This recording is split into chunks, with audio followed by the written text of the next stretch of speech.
આગળ વાત કરીએ સમાચારમાં યાત્રાધામ દ્વારકાની. દ્વારકામાં બાગેશ્વર ધામના પીઠાધીશ્વર ધીરેન્દ્ર કૃષ્ણ શાસ્ત્રી દ્વારકાધીશ મંદિરમાં ધીરેન્દ્ર શાસ્ત્રીએ ભગવાન દ્વારકાધીશના શરણમાં શીશ ઝુકાવ્યું. તો ધર્મોત્સવમાં પણ ધીરેન્દ્ર કૃષ્ણ શાસ્ત્રી હાજર રહેવાના છે. દ્વારકામાં ચાલી રહેલા ભાગવત કથામાં ધીરેન્દ્ર કૃષ્ણ શાસ્ત્રી હાજરી આપવાના છે. આહિર સમાજવાડી ખાતે તેઓ ટૂંક સમયમાં પહોંચશે. ભગવાન દ્વારકાધીશના દર્શન કરી ધન્યતા અનુભવી છે.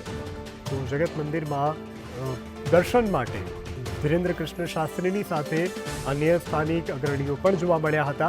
આ સાથે સુરક્ષા વ્યવસ્થા પણ સઘન રાખવામાં આવી હતી. ભગવાન દ્વારકાધીશના દર્શન કરી તેઓ આહિર સમાજની વાડીમાં આયોજિત ભાગવત કથામાં પણ ભાગ લેવાના છે.